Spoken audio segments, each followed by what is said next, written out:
dialogue and debate in the nation on how we can deal with the issue of land. And clearly, in the course of doing so, we are also going to be looking at those in the region and in the world who have dealt with the question of land and how best they have done so. So we're going to be drawing some examples, some lessons from Zimbabwe and a number of other countries. So our debate and discussion is going to continue until it matures to a very firm position, which will then be adopted by our national parliament. So right now, it's an exciting moment in our country.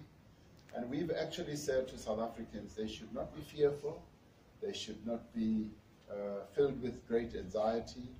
We are involved in a very enriching process of debating a matter like land, like we did as we moved towards ending apartheid.